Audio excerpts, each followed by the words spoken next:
I tell them we up next, you can't stop that. This your favorite podcast. Every show is lit, baby. You know what we finna do. Slick gon' talk that slick talk, he gon' get political. Okay. Do not switch topics, niggas is toxic. Poppy shots don't always say it's something wrong, but if you don't like it, what we saying, nigga, oh well. We try to tell you, baby, this might not go well. This might not go. Hey, that's it. One take. We're not even doing it again. Welcome back, ladies and gentlemen, to another episode of This Might Not Go Well. Yeah, episode 55. We in the building. Yes, sir. You already know what it is. I'm the host with the most, Brezzy, a.k.a. Poppy Size Zone. Yo, what's going on, everybody? It's your boy, Slick Grayson. Gotta switch it up every week because I can. All right, you already know what it is. Before we get started, please follow us on all social media platforms at This Might Not Go Well. If you need branded deals, business opportunities, email us at thismightnotgo@gmail.com. All righty, you know it's been a crazy week, brother. We're not in our usual settings. I'm sure they can see that somehow, some way if you're here. Oh, exclusive video on Patreon. Fuck out of here. Subscribe to our Patreon for a cup of coffee. It makes sense considering, we gotta explain this janky ass setup we got going. Oh yeah, I'm gonna apologize right now. If it sounds like I got bad audio, we're doing this via internet. We're not in the studio today. Damn, bro. You wanna tell them why? Omicron acting crazy. The icebox where his heart used to be is fucking shit up over here. OD. That's a fact. I don't know. I mean, I guess that leads into the check-in. Let's start with you. How you feeling, Mr. Janky set up over there? Oh, man. You could call me Booster Poppy over here. Boost me up. I think I'm going to name the episode now. Boost me up. You heard? So, Booster Poppy on this. So you just bragging? I ain't going to lie. Just going to brag because you got the Nah, I ain't going to lie. COVID scared. I got COVID scared this past week. I was trying to be outside. Outside dangerous. Outside is super duper dangerous, bro. I went to some outings. Some people got it. Some people I work with was feeling a little sick. Had to stiff on them Heisman Trophy their ass out the way. And then what about you, brother? Yeah, I was in the same boat. Went outside, and y'all know I don't go outside. I done skipped so many events in the last 4 or 5 months because I'm like, I don't feel like it. Went outside, I had a great time, and then lo and behold, people I was with was popping up with COVID. Y'all know I work in the school. Kids going home left and right with that shit. I'm just like, oh, child. I thought I had a little sore, a little twang. I was like, I think they got me. But it's crazy because I got a test. I had to wait online for like an hour to get a test. That test was like, you'll get it by 7 a.m. I ain't get that shit for like 26 hours. I tried to go to urgent care or City MD to get a test. They talking about 4 to 6 hour wait times. I was just like, yo, fuck it. I can't do this. And right now, all the city MDs across New York, I don't know where else I'm going to speak for New York. It's a line out here. It's a zoo out here. Yo, city MD. One of my boy was in there he was like 116th in line.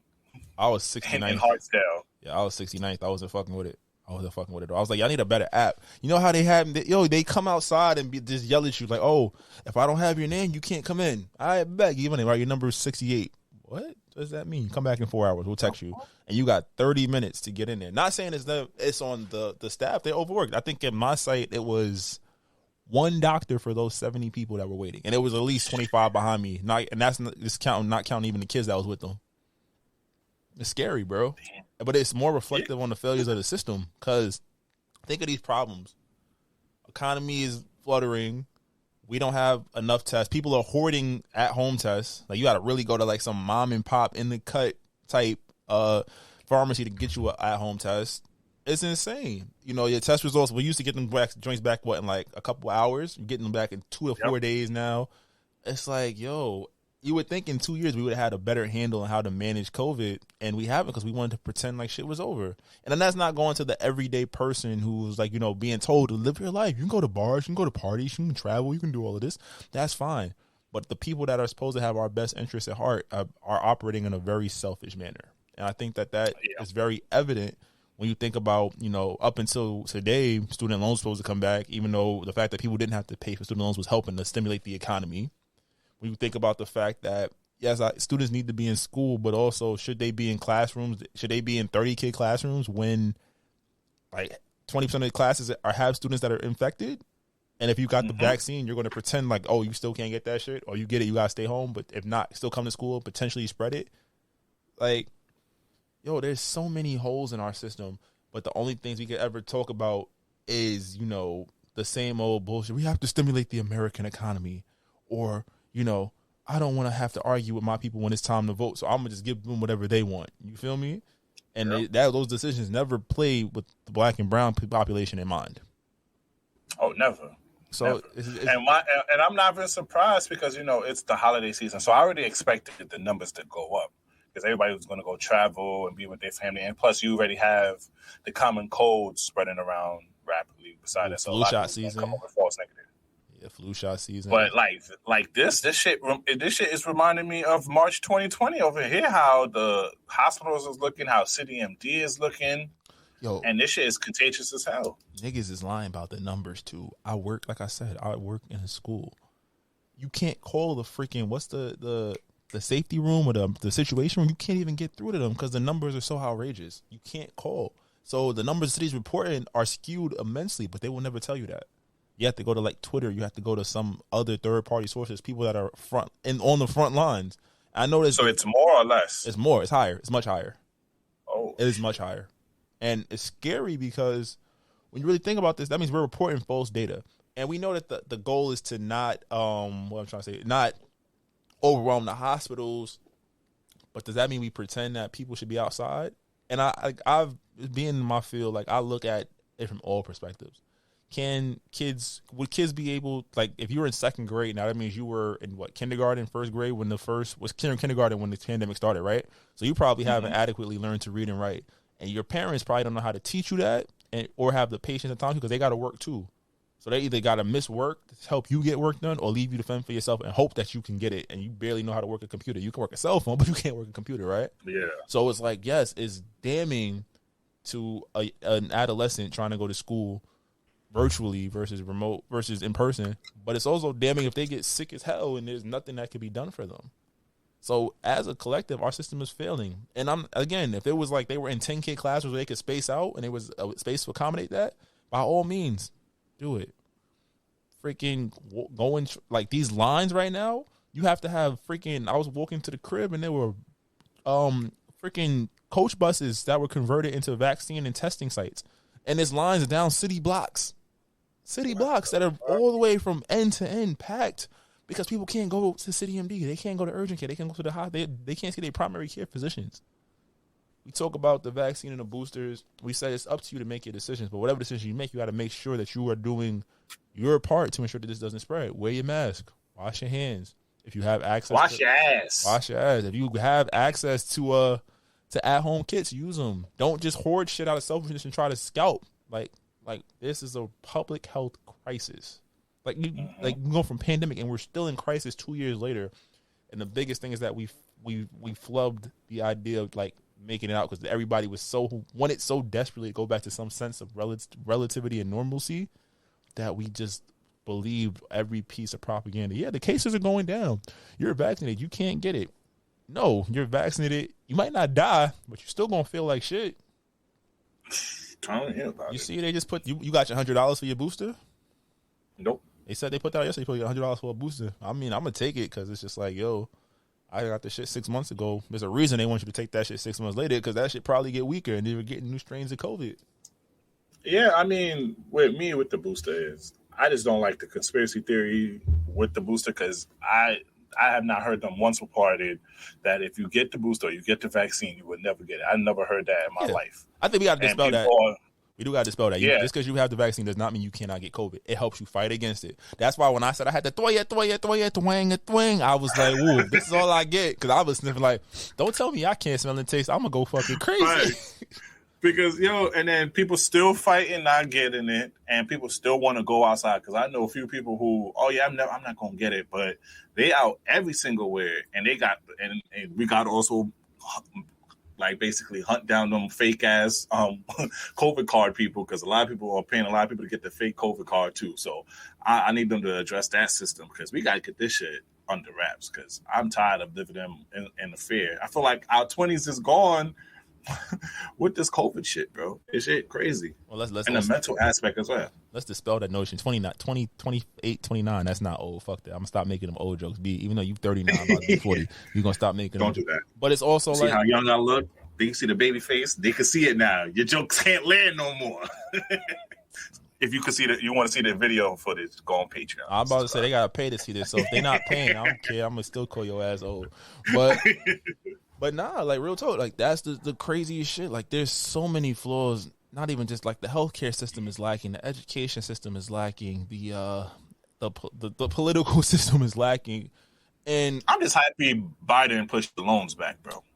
Byron, we talking about Joe Byron? That nigga had to get cursed out by like his whole party. He's like, yo, because you know what it was? They got Joe Manchin got him looking bad out in these streets. Joe Manchin votes against everything this nigga tried to do. So he was who like, your daddy? Yo, we gonna talk about that later. We gonna talk about that next up. But it's like Manchin got him looking crazy. So he had to give the people something, because the Build Back Better plan doesn't work if people in your party don't even want to build back better. Oh, yeah. And I'm just like, bro, you're not listening to the people, and you're realizing that your approval rating is going down, and niggas not really fucking with you like you thought niggas was going to fuck with you. He thought because it was the lesser of two evils. He thought because he knew how to talk that political talk, we was going to fuck with it. Like we said, not saying we want Trump back, but at least Trump tried some shit. Trump tried to give niggas an extra like 2 G's. Trump was out here like, Trump was like, yo, shut down if y'all need to. I don't want the whole country to shut down, but I understand it. Get these people some bread. Like, we could worry about that shit later. Facts. And then you doing TikToks with the Jonas Brothers. Shout out to the Jonas Brothers. That nigga there. I seen that. I was going to put it on the docket, and I was just like, this nigga doesn't even. I'm like, come on now. At least you pushed it back to me, but now cancel that shit at me, though. Don't have us scared, because I ain't gonna lie, I don't know if they was calling me, but niggas was beating down my phone and emails, and every day I got an email like, boy, they was double emailing. January 31st, nigga, you gotta pay your loans back. I'm like, yo, I never saw y'all go hard like this before. Y'all want y'all bread for real. I'm about to email them like, yo, this you? This y'all real quick. Like y'all was talking. Yo, I'm not going front. I found out I can submit my student loan forgiveness through the app. I can't wait. I'm gonna just do that shit. Like I'm doing it on the 31st. Like I heard y'all was looking for me. Here, take that. Diddy voice. But yo, it's crazy. Like I'm happy he pushed it back, but it's like also that's still it's hanging over our heads. And people will summon this up perfectly. Y'all was not stressing about this for 26 months. Why is this so urgent? Yep. Like what billionaire gave up money and is like, oh, they fucking with the system. And like I said last episode, like, yo, make sure y'all looking to see if there's any way that you can get your loans forgiven in some way, shape, or form. Even if it's a couple thousand, right? Don't get them all that money, because they going to hit you with that interest. You end up paying double. And like I said, I don't know too many people that's using that specific degree that they got in their current jobs right now. Say that. So I know I'm not. My initial one, no. My second one, the city paid for that. So in that sense, shout out to New York City for holding it down, because I had to pay for max. I don't know what I was going to do. But speaking of just politics, what you think about Charlamagne being the go-to for politicians in the black community? Oh man, I think you not see, because you're not here. I gotta do all the video shit this week. All right, hold on, because if y'all was unfamiliar, Kamala Harris, First Lady, Vice President Kamala Harris was actually on the Charlamagne show, and they got into it a little bit. So I'm gonna play the audio. Forgive me, because this is my first time having this kind of power. But let's run it and let's see if y'all think. Gonna play for me. Charlamagne, come on, it's Joe Biden. I can't tell. No. President of this country, is it Joe Manchin or Joe Biden, Madam Vice President? Come on, Charlamagne. Come on, it's Joe Biden. I can't tell sometimes. No. It's Joe Biden. It's Joe Biden, and don't start talking like a Republican about asking whether or not he's president. It's Joe Biden. Do you think Joe Manchin is a problem? It's Joe Biden. And I'm vice president, and my name is Kamala Harris. And the reality is, because we are in office, we do the things like the child tax credit, which is... I'm going to cut it off right there. Oh, it worked. Look at that. Oh, it took a little second. Child tax credit. Yo, Come but on now. it's crazy because there's another scene and I can't find it right now where when he asks the question before she even responds, she tried to do the Teddy Riley. She froze and acted like she couldn't hear him. And then her staffer came on and was like, "Oh, we're having connection issues. We're just going to end the interview right here." Like, this is actually on the internet. Like, you can find it. What? I'm gonna see if I could pull it up. Yeah. I'll talk about it while you look at it. I'm actually, you know me, I'm a big fan of Charlamagne, so I'm happy that he is the go-to for politicians in the Black community, but because he's a great interviewer. So reason why I say politicians go to him, because they know that his audience know that he's going to ask the right questions.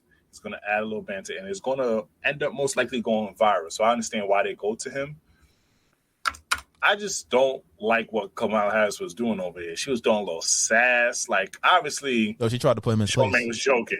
Yeah, and I'm just like, you don't do that at CNN. You don't do that at Fox News. Why are you coming to the Charlamagne show and putting a little sass to him for? I found the clip. Let me see if I can pull it back. All right, who's the superhero that's going to speak against Joe Manchin? No. I want to know who's the real president of this country. Is it Joe Biden or Joe Manchin?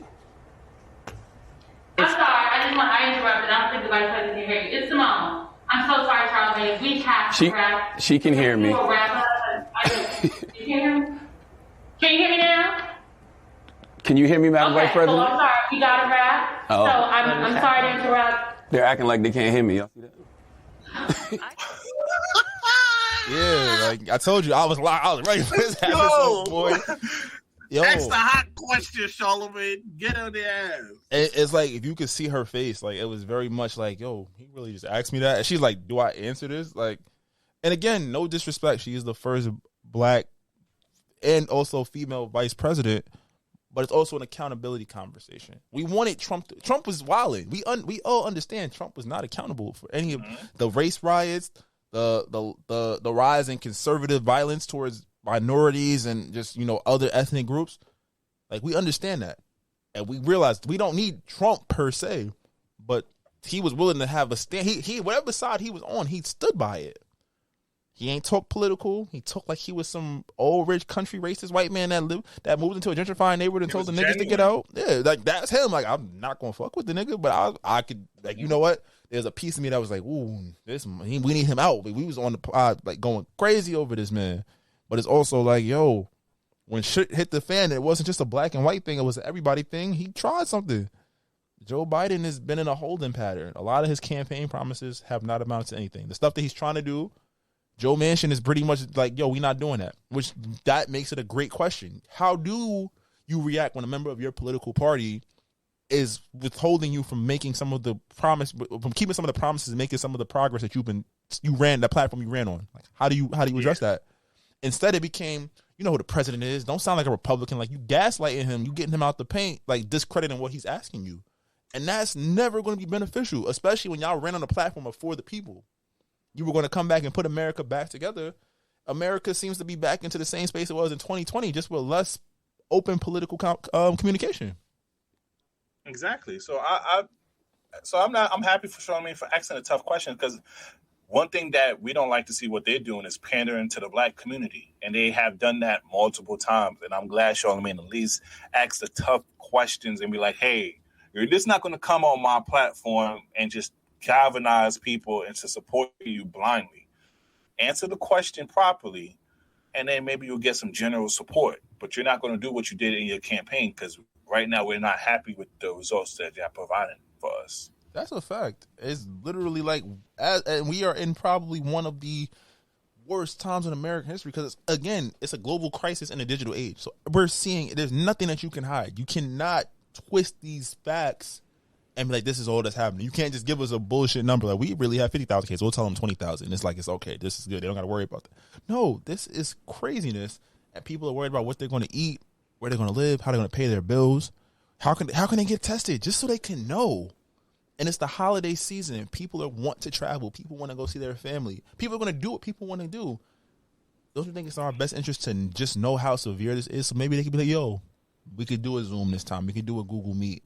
We could do a call. We could put this vacation off. We can push it back a little bit, We can cancel some excursions just so if we do decide to travel, we're somewhere safe. Because Omicron is fucking hella contagious and it's fucking us up. Omicron's looking like the Warriors from 2016 to 2019. Omicron is Katie. Katie joining the Warriors is Omicron right now. And not even trying to be funny. Like, that's real shit. I think everybody knows, like, you know how you had to guess, like, oh, I think that nigga I know got COVID. I think everybody can really go on your timeline, go through your text messages, look at your group chats. You know somebody with Omicron. You do. You'd be surprised, though. You'd be surprised because there's still people walking around in this country still believing this is a false disease. Not false disease, but a false illness going around. They don't really believe in it. They just think it's still a government issue thing that's trying to control people. And the vaccine, it's still a lot of those people out there. Trust me, I have conversation with them, and they still don't want to take the vaccine. They still don't even like wearing their masks. They still complain about wearing masks, which I still don't understand. So it's not even just dumb. It's just getting the American people on one page, which is going to be a hard thing to do because we can never be on one page on any issue to given that. We still talking about Roe versus Wade in this country, bro. Say we just hit that. How many years has it been? We're still talking about this shit. But that's the thing. And this is a country that's not going to want to even acknowledge slavery or even the stuff that the crimes that they've done to the minorities. That's because it's easier when black people on the bottom. But that's another conversation, right? Because even now we're seeing like it's all about the dollar. America is the land of the dollar, right? So even shifting from that to did you hear about the truck driver Raquel Aguilera Medeiros? Oh yeah, bro, that shit. So I don't know how to feel about that. And if I butchered his name, I'm so sorry because it's a very serious situation. So essentially, what happened? He's a truck driver. He was driving down a hill and his brakes gave out, resulting in an accident that killed 4 people. Now, initially, in many cases where he doesn't own the truck. The truck belongs to a company. They're supposed to service the truck, supposed to make sure that they are certified to be on the road. So here in that situation, who you think would be liable? The company. Company, right? Turns out, instead, this Latino man, Raquel, was arrested and convicted and sentenced to 110 years in prison for that crash. For the brakes of a truck that he does not own giving out. It's severely unfortunate. We send love to the people that passed away. But again, is that his fault that a truck that he does not own and does not service personally was faulty, had a mechanical issue, and caused that accident? Sounds like the company was being a little cheap. Bro. And then even if it was to say there was no, like he passed every toxicology before he cooperated with the police, even if he was at fault, 110? So right now, there's actually, in the state of Colorado, there are hundreds of truck drivers that refuse to go through the Colorado routes in protest. They're protesting. Oh, I respect that. I didn't know about that. I respect that.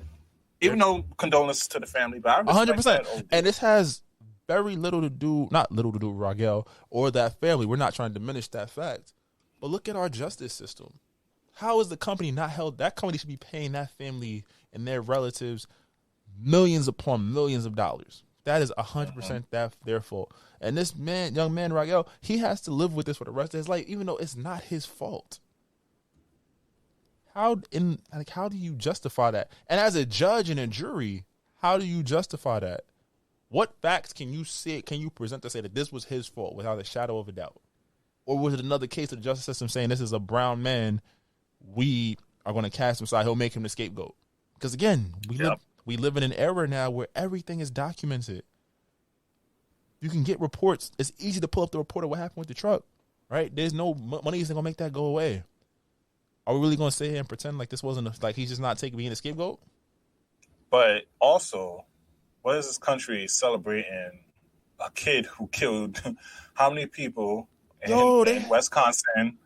And he's basically an overnight celebrity doing talk shows and podcasts, getting cheers upon cheers, while somebody with a faulty brake accidentally killed some people, and he get 110 years. And this is America. And the faulty brake was not his fault. It's not a vehicle he owned. He is not responsible for servicing that vehicle. It's crazy because I just looked at a tweet. Shout out IDK Moises. He said, yeah, but Caitlyn Jenner killed a lady while she was drunk and didn't receive a sentence. Like, you feel me? Like, if you just pull up side, and that's not, like I said, personal vehicle, inebriation, death, aka murder, nothing. You became a woman in 1 year, and transitioned to a woman and became woman of the year in that same year. This Latino man goes into this situation trying to do his job, trying to make money for his family.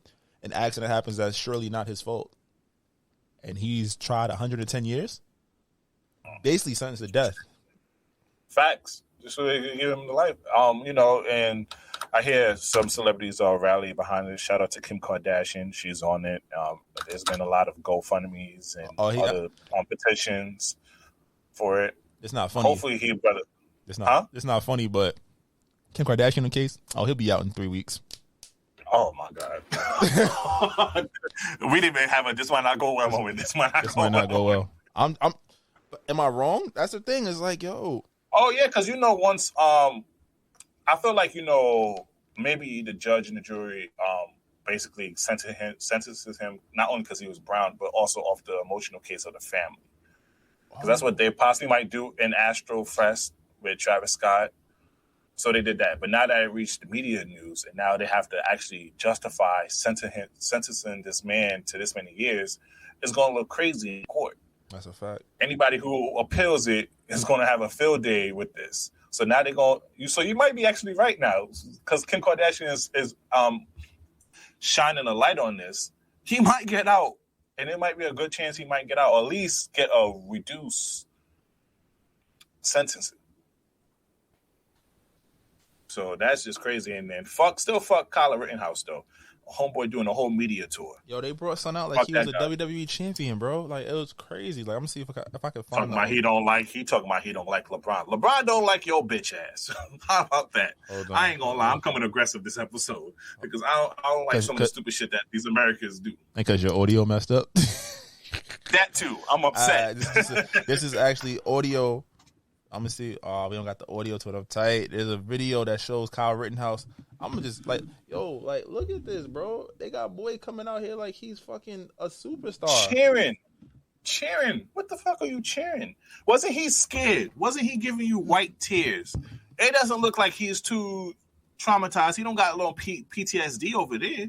You mean he's running it up right now? He's doing a whole media tour, taking pictures with Trump, going on podcasts, doing a whole live show event. Come on now. And that's the shit. Like, and again, to all the white listeners, like, again, we like a majority of y'all. Most of y'all cool, 100%. But it's like that conservative pocket that just, they refuse to remove themselves from the ways of the 1700s. Meaning, like, that mindset of, like, the great white hope, white superiority.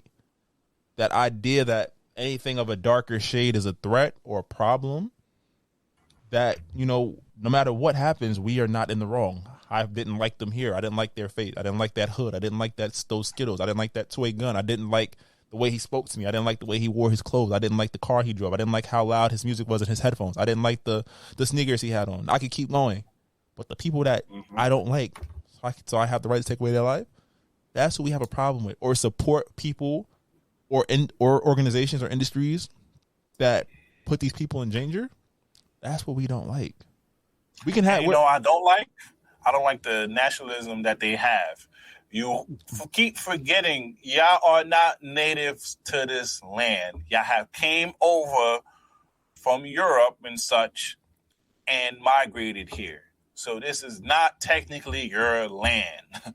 How many times it has to be reported in history? How many times we have to say this to you guys? Because y'all always say, oh, I'm American. This is America.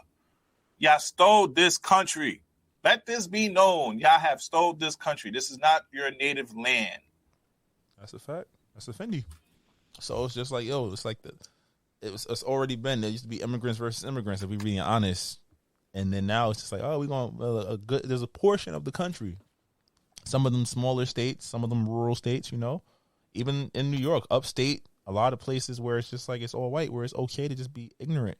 I remember being young and black and, thinking very ignorant things. But it's the product of being in the inner cities and unfortunately living in some not so safe neighborhoods. There's a lot of other people who don't look like you, who you become cool with. And you learn about their cultures. You learn about their traditions. You learn what's okay. You learn what's not okay. I look back at some of the things I thought and the jokes I made when I was in elementary and middle school, and I disgust myself because I'm like, Thankfully, I didn't tweet it time out, but this might not go well. But you know, I'm like, damn, I was so uninformed and so ignorant. And now in my big age, it's like, okay, I'm glad to have people of other cultures educate me, and I can educate them. We come to a consensus, and I love when I can talk with a white person and talk about, you know, where we're coming from and where you're coming from, and you know the balance into what you believe and what I believe. But there's a set of people that just won't hear that, and they support people like Kyle Rittenhouse. They support decisions like this issue with the truck driver, right? They support those things just out of pure ignorance is bliss rhetoric. So I don't want to stick on this too much longer. But Raquel, you have our sincere love, hope, and prayers. We hope that the justice system is corrected. Kim K, you got a week, baby. Come on. I seen you got rid of Kanye. You know, Kanye out here begging for your back. You know, the rest of your family going through some craziness. Chloe got cheated on for the 15th time. It's your time to shine, baby. You letting Pete Davidson drive your car. It's okay. I also want to say, they ride them cheeks, baby. Shout out to the white people with a little sazon in them. You feel me? The ones that actually care about minorities. Never mind. Carry on. I'm not talking about Pete Davidson, but I want to talk about this because, you know, I always think of myself as, in my past life, I was a Cali nigga, how much I love California and the music and everything. But if you haven't heard, Draco the Ruler has passed away. Oh man. Yes. Over this weekend, he was attending a Snoop Dogg concert when he reportedly and his crew got into an altercation and he got stabbed in the neck. This is really sad for the community because if you're a fan of California music or just music, hip hop and overall, Draco the Ruler was that guy, especially in California, with his wordplay, how he slid on the beat, how he handled himself. Like he's a West Coast legend. And to be honest with you, Slick, it feels like almost every month we're losing a rapper or so in this climate now, yo. It's like almost 2 weeks, bro. When was it Young Dolph like 2 weeks ago? 2.5, 3 weeks ago? Yeah. And it's shit sad though. It's like, bro, rap is turning into the most dangerous profession ever. And the thing about it is you can't really be, and I'm gonna be honest with you. I'm sending my condolences first. I want to say that. But if you're familiar with Draco the Ruler, it's not really too surprising because, you know, he was a real street nigga. He had street ties. Not to bring that up on some discredit stuff, but, you know, he did have issues with some people. So it's not too far-fetched to understand him getting into an altercation. But, I still don't understand how they got a knife or anything sharp like that in the concert and backstage. Well, first of all, apparently they was with some affiliates of Draco the Ruler said that they were with YG, and YG was running 60 deep, and they weren't checked for weapons. Meanwhile, Draco's crew was. So I think that in itself is crazy. I don't even want to harp too much on the negative, though. I do. You want to run this Out the Slums record? Yeah. So this is Draco the Ruler featuring 03 Greedo, Out the Slums. Make sure you stream all his music. Yo, he got a family, y'all. Shout out R.I.P. one time Draco the Ruler. Yeah, that was Draco the Ruler featuring Drake Talk to Me. So R.I.P. to Draco the Ruler.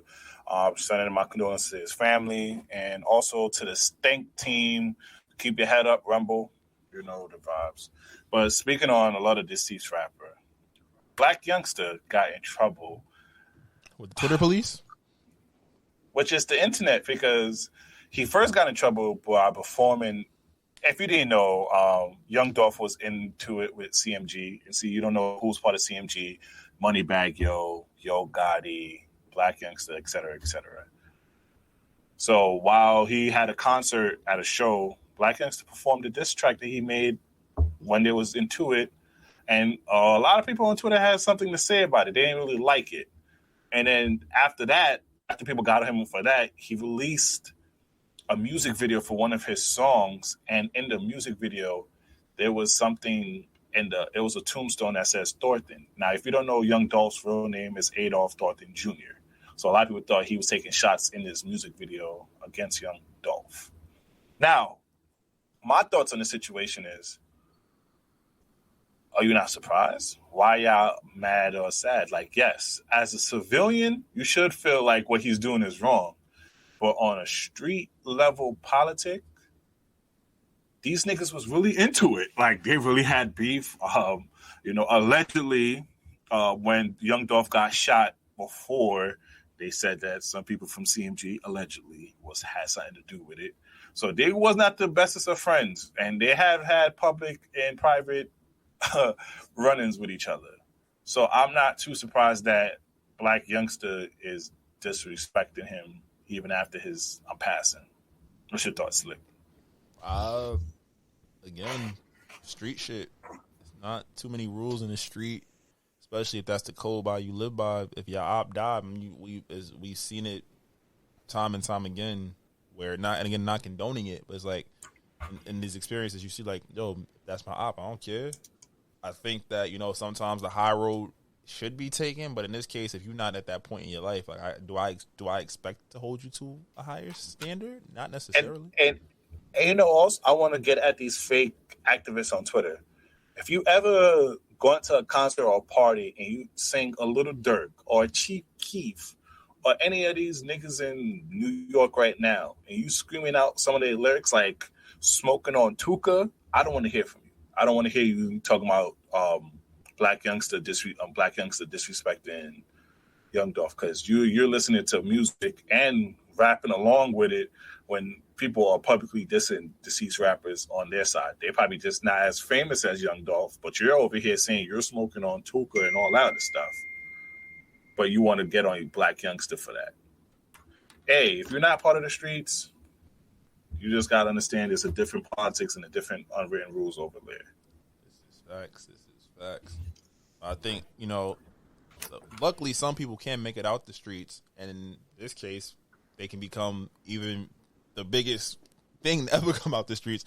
And we're talking about... look at you with the transition. I see you. I try. I'm working hard today. So they can see me, so I can't sit here on my phone because I got to pull up audio and video and shit. But, yo, JayZ, man. So he was actually, Alicia Keys, y'all didn't know, just dropped a double album.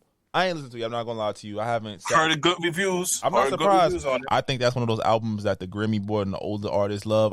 You know me, you got to catch I'm an R&B guy. I ain't see it on the playlist yet, but I'm going to get to it. Excuse me. But she dropped a double album and she had a space with a lot of heavy hitters. She had Ibrahim, who works with Dreamville. She had the Earth Gang representatives, and she had Russ in there, and she got JayZ to pull up, and they asked him about the prospects of doing a Verzuz. So let's take a listen to what happened in this conversation. Nobody can stand on that stage with me. I ain't gonna lie, no disrespect. Everyone's amazing and done what they done. No one can stand on that stage with me. I'm just telling you guys the real. There's not a shot. There's not a chance in hell that anyone can stand on that stage with me for I don't know how long it is. 2 hours, 1 hour, 2 hours. Right. Look, you got to stand in front of the Grammy family freestyle live. No one's ever even seen me perform that. Like, you got to stand in front of that. That ain't gonna never happen, man. Let's move on from Verzuz and let's get back to the this key. What do you Brooklyn. Fuck is you talking about? Nobody can see JayZ in Verzuz. And I'm a Drake fan. And maybe he probably might punch him in his mouth a little bit in the Verzuz. But JayZ's winning. Only person that can touch on a musical level is Mike Jack. And then I know Twitter said all Kels will get him out the paint. There's two different genres. You can't do that. There's two different genres. One rap, one sing. It's like, unless you're just doing showmanship. But you're doing hits. You doing hits? I don't know. I saw people saying Wayne. People were saying Nas. I was just like, consistency wise, I would pay to see him and Nas just do a battle back and forth. Because you know what it is? The thing about Verzuz that's fire, and maybe it's the Queens nigga in me too, but the thing about Verzuz that's fire is that there's always a heavy favorite coming in, and then niggas get Jada kissed. Not saying that would happen to Hove. I'm just saying, who knows if we both gotta be? It's not like we playing full albums. I'm not comparing my first to your first. I'm not comparing my last to your last. We're picking 20 records. We're sitting here. Not only are we just playing these 20, we're performing these 20 records. You feel me? So going blow for blow, bar for bar. If you put him against Drake, he's winning. If you put him against Ye, it's strictly bars and showmanship. It's interesting.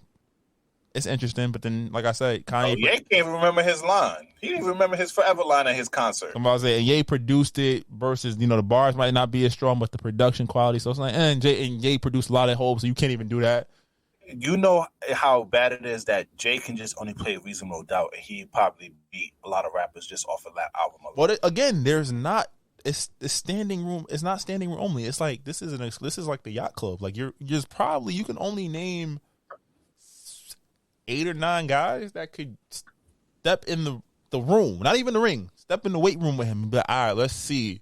You got Wayne, Nas.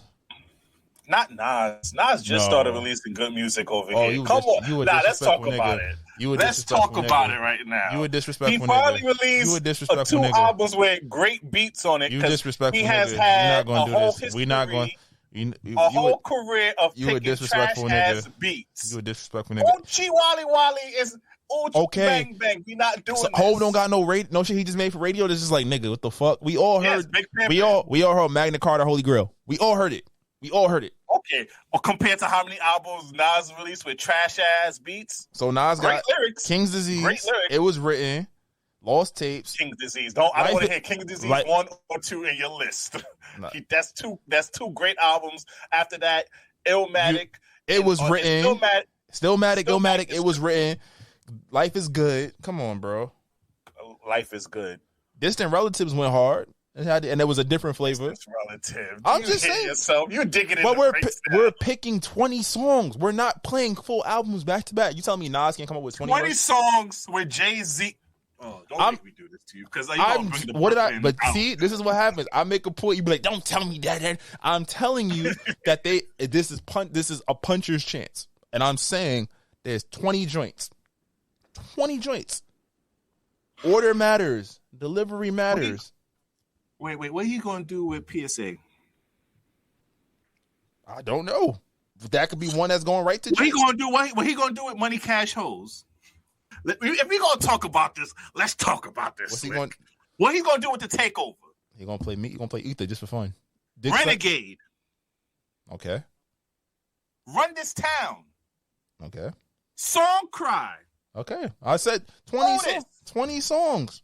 All I said was 20. Right off your shoulders. 20 songs. All I said is that I didn't say he was going to beat JayZ. Girls. Hard Knock Life. And I'm not even Reservoir Dogs. What Change Clothes? What are we talking here with Nas versus JayZ? I'm just saying 20 records. That's not a fighter chance. I'm not going to listen to the whole the Damian Marley one that he had. I'm just saying. Encore, Do You Want More? You have I never said that JayZ wasn't going to beat Nas. All I said he might get punched in his face if he put Swagger Like Us. Nas might win that round if he plays Swagger Like Us. Wow, that's a big posse cut. That's a flex cut. You gotta have flex cuts. But then let's have a deep dive on this. Swagger Like Us was the start of all them niggas jumping on one track, and it hasn't been the same. And their song don't hit. And it doesn't hit. Swagger Like Us is only popping now because you look at the Grammy performance. It's like you really had 4 legends and a dope ass creative on the track, and it was fire because it was just like you didn't see that. That's true. Right.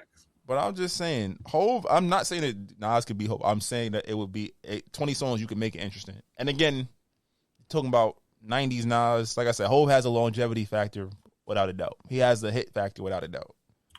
Decades. He's in almost every. He's in the 90s, 2000s, 2010s. He has the opportunity to be in the 2020s. Nas don't got that. Nas was releasing music during that whole time, throughout the whole decades, but he wasn't never really running shit like that. He just started running shit now. That's crazy. I'm not gonna go that far and say Nas never had it. Let's not do that. After Illmatic. He was okay. Maybe he might win around with "I'll Rule the World" because I personally love "I'll Rule the World," and I also love One Mic. That's a person. One Mic I actually really like. Cherry Wine was a dope record. He might get 12-8. He might get 12-8. He might get 13-7. That happens. But I'm just saying. I'm doing 16-4. Oh damn. Empire State of Mind. If he hits you with Diamonds Are Forever from that verse, if he hits you with, if you want to get in a lyrical battle with bars, if he hits you with any of the Pusha T or the Young JayZ song, we want strictly just bars and not hits. JayZ got it all. I'm not that. Literally, we have to have the conversation. Like I said. Oh no, I know. People said Wayne. People said I don't know because I'm like Wayne gonna have to use a lot of freestyles. So I'm like hit wise, a lot of his later hits is saturated in my opinion. They dope, but it's just like yo, you started Wild Out. I'm trying to think. But you know what I saw? I saw Academic speaking on this, and I kind of like what he said. JayZ might not win. He might win for our demographic, for people older, our age and older than us. But like these 18 and 24-year-olds, he probably wouldn't win in the verses. He probably wouldn't win in the verses, and they probably don't think of him as a guy. Like he said that in shout out to DJ Academics, he compared JayZ to Jordan and the LeBron stuff, like how people who grew up in the Jordan era can't see nobody ever beating or being ahead of Jordan as the pinnacle, and they just treat JayZ like that. But like to these 18 and 24-year-olds, they would tell you right now. I don't give a fuck about JayZ. Yo, facts. NBA JayZ can't be NBA young boy. Literally, they will say that. I seen them down south niggas was talking about Gucci. They said JayZ can't fuck with Gucci. That's what the down south niggas were saying on Twitter. I seen this shit. I was like, oh, this nasty. This dark time. We know Gucci Man is the boogeyman of hip hop, but we're not doing this. That was. He not gonna freaky girl me to death over here. She's a very freaky girl. Hey. But yeah, I think he's absolutely right. The only people that can even like go against him are like just like people from different genres, legends in different in genres like Mike Jack, the Beatles. You can even throw in Metallica if you want. People in that regard. Nobody in the current hip hop game right now. Nobody will ever see a run like JayZ. Nobody will ever see a run like JayZ. 30 years. Oh, here go the Drake stand. Come on now, 66666. All right, moving on. Speaking of JayZ, there was also a conversation about a Beyonce versus. It was Beyonce versus Mariah Carey. Mariah said no, I believe, right? She don't want that smoke. Right, but she said it. She said it in a way like nobody could see her. She did say that. Did I? Am I misquoting? Hey, right now she has the #1 song in the country. I give her that. She has the #1 song in the country this week every year. Hey, that's a haymaker. It is a haymaker. Whatever Beyonce put against that round, Mariah Carey's winning that round. Not if she play that shit during the summer. Like, you don't get the fuck out of here with this shit. But yeah, I ain't gonna lie, that would be a fire versus because Mariah Carey has the longevity as a JayZ. Now, granted, I think public opinion, Beyonce is going to win because there's beehives are just more the performance element too. And the performance element too. She just got the internet on smash. Beyonce just practically almost every woman now. But this is an age demographic because there's going to be people older than us that going to jack Mariah Carey more than Beyonce. Young Raya was killing them. Yeah, so she got that. She got a lot of shit in the 90s that she was hitting niggas with. So she can. That would be a tough versus for Beyonce if it's strictly like the Brandy and Monica. Now, if you let them do a concert, she getting washed.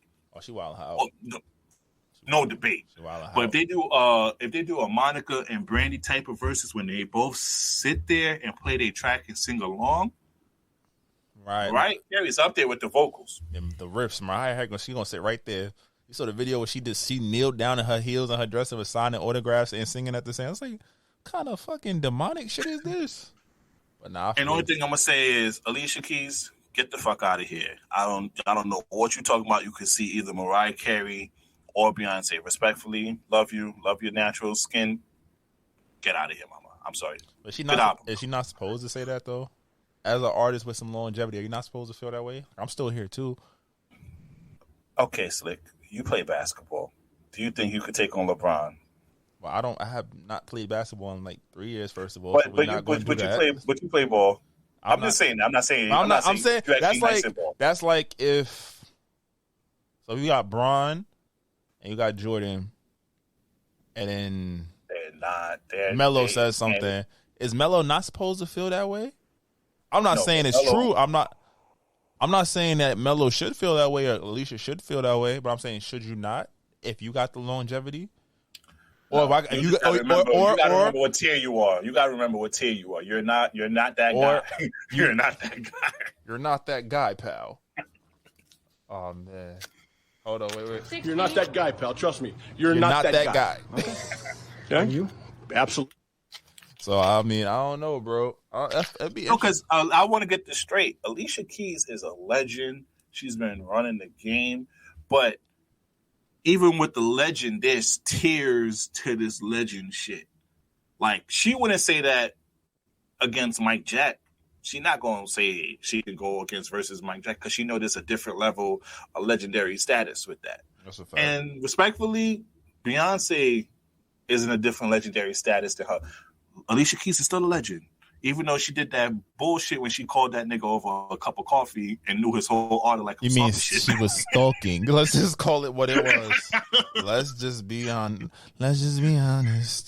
That is stalking. You feel me? I understand. I get it. Hey, ladies, if a nigga pulled up on you like that, you gonna be on Twitter like I had to call the police. Twitter, come get this nigga. That's a fact. It's all right. We're gonna talk about that a little later on the show. But let's move on a little bit.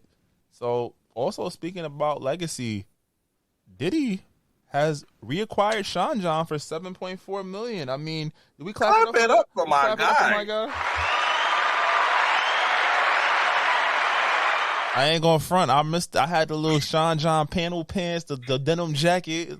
Yo, the sweatsuit. Sean John was it when I was young and I won't say broke, but I was broke. But when my mom pulled up with that Sean John, I was stunting. I saw how I didn't even know he sold that shit, to be honest with you. I did. Diddy smart. Diddy is a smart businessman. When did he sell it? What year? Was it 2014, 2013, something like that? Might have been even before that. Because remember, it was the craze in hip hop couture, and then it like sort of died out. Like they built the brands and they sold it off. Because remember, they were still selling Sean John and Macy's, but it was like outdated designs for like $140. Like I'm not paying $140 for Sean John at my big age. But he reacquired it. The company that bought it actually went into bankruptcy. So I think he made the bag off of selling it, and he got it back at a discount. So I'm like, yo, again, clap it up. Great business move. Great business move. Yeah, I kind of see it like if 50 Cent bought back Vitamin Water. He sold it for $50 million, and then the Vitamin Water bankrupt, and he got it for $7 million.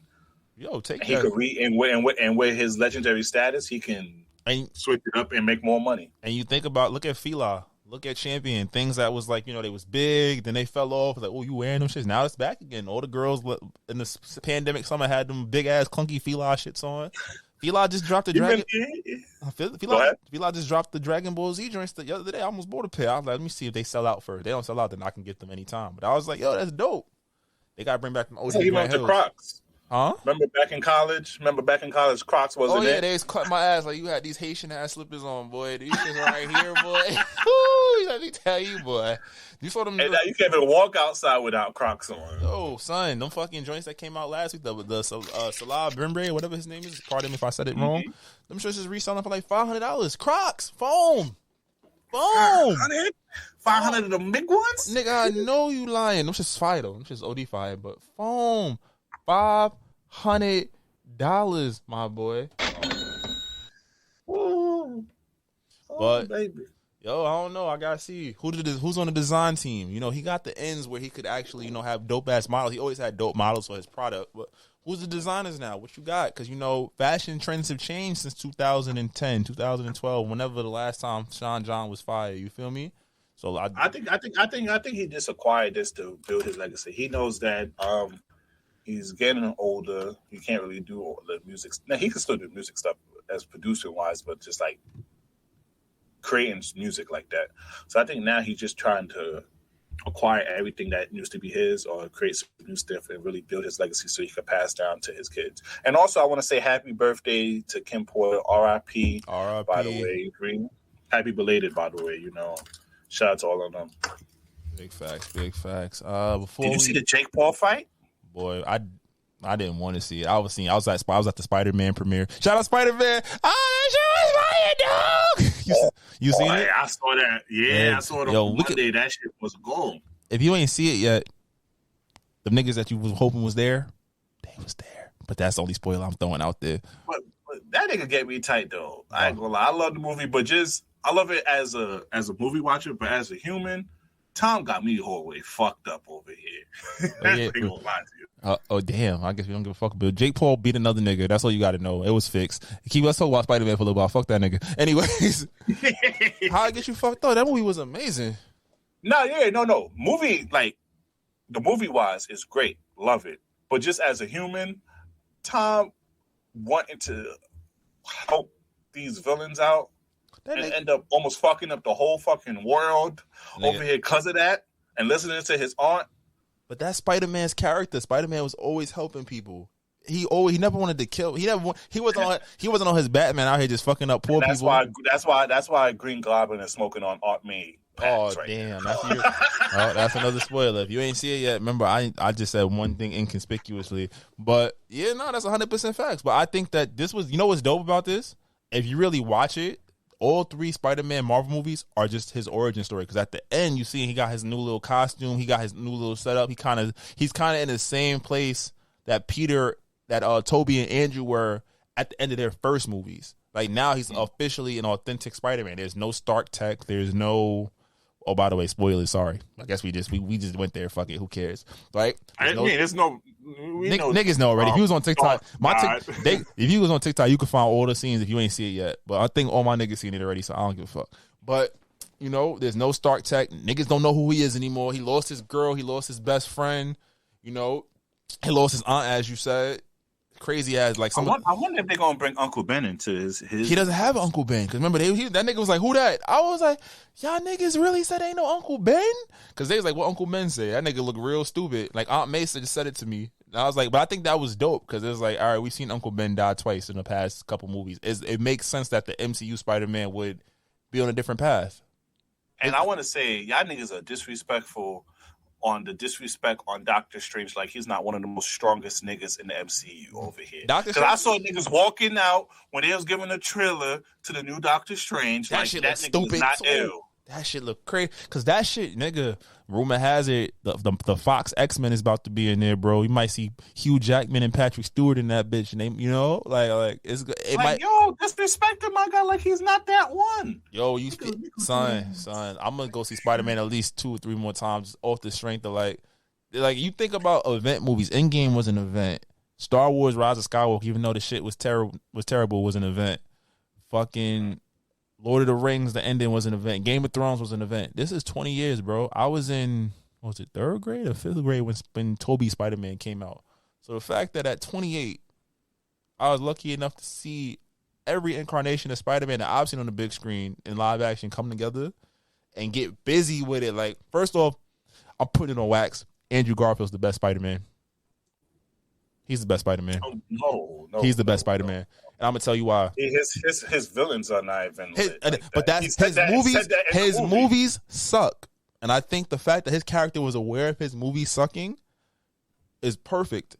But as Peter Parker, as Spider-Man, the emotion, he got his jokes off when he was fighting.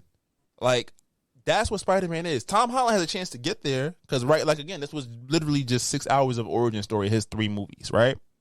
He doesn't have Uncle Ben. Tony Stark was his Uncle Ben when you really look at it. Toby, this was before superhero mania. So Toby had a chance, like he grew up in his first movie and then had to kind of just go through villains and, adult shit. Andrew Garfield was, for lack of better words, like he is Peter Parker. He's had to lose. He lost his Gwen Stacy. He lost his Uncle Ben. He has to find his Mary Jane. He's the most complete character of Peter Parker. And I think that that's why a lot of people want. Now, let's not get crazy. We don't, like, the Amazing Spider-Man 3 sounds great in theory. We don't need that. Put that nigga in Venom 3. I'll take that. Because there's no Spider-Man in Venom 3. There's no Spider-Man in Venom's universe. He went back by himself, right? Why not? But he left a little. That's for Tom Holland. That's for Tom Holland. That's gonna be fire on its own. But if you like Andrew Garfield, like, even when he came through the portal and took the suit off, like you could tell he enjoyed playing Peter Parker, and he brought that when he's talking about how Gwen Stacy died, he's talking about how Uncle Ben died. He's making a little jokes like, oh, I always wanted, bro. Like that's what Peter Parker, that's what Spider-Man does. You remember the animated series from Fox back in the day? You remember the comics? You remember all the shows? That's Peter Parker. That's Spider-Man. Go jumping through the air making jokes like, yeah, you might kill me, but I'm so happy to see you guys do something different. You change your hair knowing Jamie Foxx used to be blue. Like the conversation him and Jamie Foxx had, right? The nerd in me was just like, yo. And Jamie Foxx was underrated. He was definitely funny in this movie. Him and Doc Ock and William Dafoe, like, yo, that's the thing. The fact that this movie brought all these, it was not even the fact that nobody passed away. Like they were able to really bring back all these villains and make you care. And like even when it ended and they went where they went, it was like, yo, I really wonder what the fuck happened to him because it's like now the timeline fucked up. I cured all you niggas. Now what happens? Because remember those was fights over years and years of time. Like that's so does Doc Ock end up going back and helping Toby? Does Toby's now that Green Goblin's alive? What happens with Harry? Is there no new Goblin? I wouldn't mind a TV show. I can see Marvel doing that, but I think again Spider-Man is owned by Sony. And I think Sony sees the reaction. Like, Tobey Maguire doesn't necessarily want to be Spider-Man again. I thought when they stabbed the nigga, he was dead. I was like, that's perfect. And apparently, in one cut, the rumor is that he did die. They did kill him off so he could have a proper send-off. But they's like, yo, let's keep you around because they're going to do Secret Wars.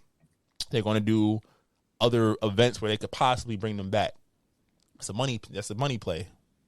And it was so crazy because, again, we knew niggas was going to be in there. There was no reason. Like, them niggas was lying when they said they wasn't going to be in it. And when they pull up, the way audience reacted, like when they show me Peter Parker, they clap. Yo, when boy pulled up, and I was like, that's Andrew Garfield. And they did it again, and Toby pops up behind. I was like, yo, y'all got that Daredevil in the fucking movie. Like we spoiling this whole shit. I don't even give a fuck. We gonna put at a certain. We gonna timestamp that there are spoilers in this thing with Spider-Man. If you haven't seen it, sorry, but bing bong, it'd be like that. But yeah, so definitely go check it out. This is definitely.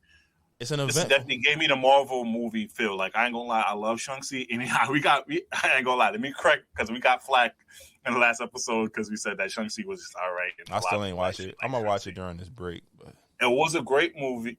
Not great movie. It was a good movie. The Internals could have been a TV show. Movie wise, I wouldn't put that in a movie. That could have been a whole TV show. There's too many characters, too many developments for that to be a 2-hour movie. But this restored the film. This Marvel movie, this Spider-Man movie restored the feeling of just movie theaters and everything. People was hyped. Theaters was packed. I'll risk COVID again. I ain't going front. I went to the iPic. Me and Shorty had a little table and shit. I was like, ooh, girl, you want to act like in high school and then get a little sticky pink? And I was just playing. I was just joking. I got the... I was going to say something. Niggas splurge on the 4PX shit. You feel me? I wanted to see the motion. Moving. I had to experience. They was bringing me cheeseburgers and shit to my table. I was like, I'm about to be a member here. I go here now. But nah, Spider-Man was that was the most fulfilling movie. And I'm gonna be honest, if you know me, you know I'm a spoiler. I like you can't make me read for school. I'm not gonna lie to you. But if I want to know something, I'm gonna figure it out. I've been sure I saw no spoilers. The only thing I ever read was the fan theories about what was going to be in it. I sort of like the behind the scenes shit. I enjoyed the fuck out of that movie. And I literally tried to find every way to be like, oh, I knew it was going to happen. I knew it was going to happen. And at the end, I almost cried. I was just sitting here like, damn, they really did this shit. And it raises the bar because, niggas always say the true filmmakers always get on some bullshit like, oh, the superhero movies are dumb. They tell the same story over and over again. And that's true. But every movie is dumb because they always most of them follow a hero's journey. If you've seen a hero's journey once, you've seen it 1,000 times. Yep. It's the way that you deliver that journey. And not only that, it gave us, like, Endgame was dope because it gave us the culmination of several storylines, but I felt like there was more. We wondered what the fuck happened to Captain America when he went back in time. We wondered, what did Iron Man see before he passed away? We wondered what life was like, immediately in the aftermath of that, like what was life like in that 5-year time period. This shit wrapped up so many storylines. Like I felt complete. Like if they never make another Tom Holland Spider-Man, I'll be complete because I know he became Spider-Man. You feel me? And my boy getting to that paper because he's about to be Uncharted. Boy, Tobey Maguire. We never got a proper send-off into his Spider-Man universe because Spider-Man 3 was so maligned, and he didn't drop out of Spider-Man 4 because they fired Sam Raimi. But now we kind of see that he grew up. We don't know if he said he still has MJ, but those are things you don't have to see on TV. We don't, we can just assume. And when Andrew saved Zendaya, boy, that's the only clapped it up. And that's the emotion of it. When Tom was saying goodbye to Ned and MJ, it was sad, but it was like, all right, nigga, you chose this. You feel me? When Toby got stabbed and got up, I was like, okay, he was ready to get stabbed. When Andrew caught her and references back to him failing to save Gwen Stacy twice in Amazing Spider-Man 2, and the emotion when she asks, is he okay? And like that in so few words, just gestures, it's like, that's the essence of what Spider-Man is. He is a flawed hero. He has made mistakes. He has lost people that he's loved, but he's also able to keep on going. And the fact that he acknowledged that after she died in the way she did in his universe, he was going out there and whooping people's ass. Like he said, I pulled no punches. And offering that lesson to Tom Holland, like, yes, Aunt May is gone. Your people, nobody you love remembers you, but you still have a duty as a hero to go out and, do the right thing. I want to see what happens next in Andrew Garfield's universe because he still has to meet Felicia Hardy. He still has to meet MJ. I think this is what I thought was going. I thought Tom Holland was going to get wiped out of the MCU and Andrew Garfield was going to stay. Because why wouldn't? Tom Holland is the hottest thing out here right now. But again, Marvel. So Spider-Man is owned by Sony. Marvel is basically renting him. Why you think that nigga's Uncharted and all them other Sony movies? Them niggas is like, we gonna get this motherfucking bag. Why not? We'll give y'all Andrew Garfield. Not saying give you, like Andrew Garfield is an Oscar-nominated actor. But it's like, all right, nobody knows who Spider-Man is. Why not drop Tom Holland off somewhere and then you have, Andrew Garfield do something? But I have a feeling Andrew will be back. Toby might be back too. Andrew Garfield. Yeah. And he's one person that said TV show. Nah, he's too big. They're going to throw him in like Secret Wars. He might be in Multiverse. No, I think Toby's in Multiverse of Madness. But there's whatever the next big event is, because you think about it, now that we know they're out there, they're going to need as many people as possible for the next big building. Because how do you top this? Kang the Conqueror is going to be fired. Jonathan Majors, it's going to be tough. I know we talked about this for like 12 minutes, but you see I got passionate. Jonathan Majors, it's like maybe an hour and 45-minute episode. Who cares? But Jonathan Majors and Kang the Conqueror is good. But Kang the Conqueror is, I don't think unless you like really read comics, there aren't too many storylines where it's like, oh shit, like he goes through timelines and kills the Avengers over and over again and take all their shit. Like that's the basis of it. But it's like, all right, how many times he gonna kill these niggas? Thanos was fucking these niggas up for 10 years. You feel me? Fact. So it's like, who's the next villain? It has to be Secret Wars, where they bring multiversal versions of every character. And we've already seen they can do that. Imagine seeing Chris Evans come back as Captain America and as the Human Torch, because that's who he used to play in the MCU. Now they're gonna bring Michael B. Jordan. They might imagine Michael B. Jordan coming back as his Human Torch, but also as Killmonger. And also, what if he's another? What if he's another in another dimension? What if he's T'Challa? What if him and Chadwick Boseman's flipped? Wouldn't that be a dope way? Because they are saying that they should recast Black Panther. I mean, I think they should too. I think out of respect, you honor it.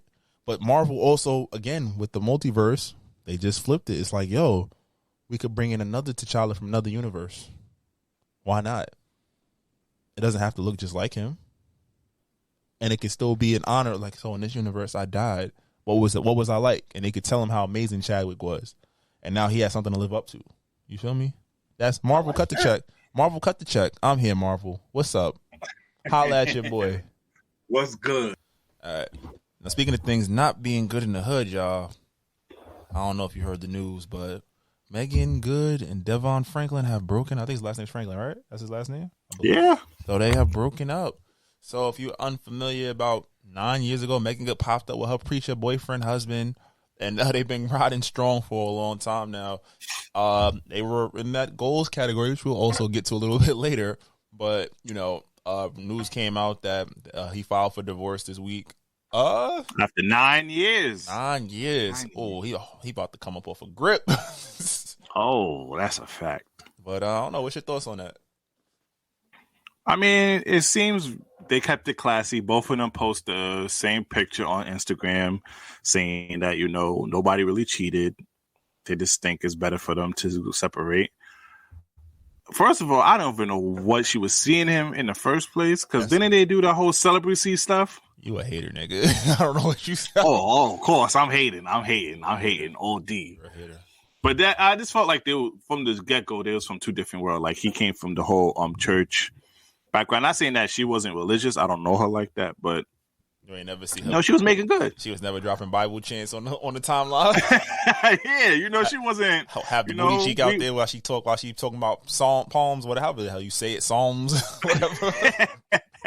We saw waist deep. You feel me? We saw how she was giving it up. So I never really catch her OD religious, but yeah, I felt like they was in two different worlds, and I think she just kind of like joined his world, and they kept it cool. I'm glad she back on the market though. Megan was good. Hey, holla at me, baby. You a sick motherfucker. I mean, what? Yo, come no. Megan Good is every young black man's top 5. If you was born in the early 90s, Megan Good is in your top 5. So Megan Good is to us what Shorty from Power is now, like how she moving. Shorty that was playing Chris's love interest. Everybody Hates Chris, the light skinned John. Oh, Paige Heard. Oh. Yeah, so Megan Good's the OG Paige Heard. Oh yes. That's and put Nia Long, Salah Lathan. They was already older when we came around though. That's the thing. They was popping in the 90s. They was popping, but they was older. Like we saw Paige Heard, we saw Megan Good, cousin Skeeter grow up. You feel me? Now brothers trying to skeet. It's crazy. But yeah. I looked at it a little different. I was like, yo, it's nice that somebody can break up and it not be no bullshit. Or at least they don't come out on some like, oh wow, he cheated, she cheated. It's just like, oh, sometimes shit don't work. And it's okay for shit not to work because that's life. Why would you stay in something that's not making you happy? It's not making you fulfilled. A lot of people said that when she got with him, it seemed like she switched up. And in recent years, his presence in the media, and so I know he's like a producer in Hollywood and stuff like that. So his presence, they feel like he kind of switched up too. Sometimes, a union of two people who, on the surface, they look good, but they might not internally be that great for each other. Sometimes you gotta be like, yo, we gave it a try. It's always love. I always love you, but we gotta move forward. Ain't nothing wrong with that. Of course, and I respect it, and I'm glad they're keeping it classy. Now I don't know if it's because now they've been going through it for a while. That's why she trying to uplift her acting career again, because she was kind of on the low key side via at least acting wise. Like I know she was doing some other charitable things, but as far as her acting career, I think she took a step back during their marriage a little bit. Besides the Steve Harvey movies that she was doing. Yeah, she was more so like directing and stuff too. I think like writing, producing, directing, which it's a bigger bag. I think because you're getting like more, you can determine your salary more. But I wish her well. I wish him well. I actually just got his book a couple weeks. My therapist prescribed me to read it. I haven't read it yet. But I don't know. He don't sound like he does great in relationships. I forgot what the title is. I know it's somewhere on this Apple phone thingy. But more power. I'm surprised he didn't see her though. I ain't gonna hold you. That's the real thing I'm surprised of. What? You had Megan Good and you waited a whole year. You ain't planning a baby in that. Maybe he didn't want kids. Maybe he infertile. I mean, I like the element of privacy in the relationship was dope. You didn't really hear too much about how they was running around. All you really get to go off of is what the blogs say and whatever they put in these books. Which people, I did remember after he got married. That's when they started talking on all that. That's when he started saying, "Yeah, I've been hitting it every single day." Type shit. I might be wrong. I might have to look this up. But after he waited and got married, that's when they started talking more about their sexual life and everything. I'm like, yeah, you're right, bro. If you hadn't been good, I'd be talking my shit. You gotta revel in that shit. You gotta do it for the hood one time. Like, yeah, I'm tapping your childhood. I might be a man of the Lord, but tonight I'm a man of these. Today I'm a man of these drawers. Let me get that.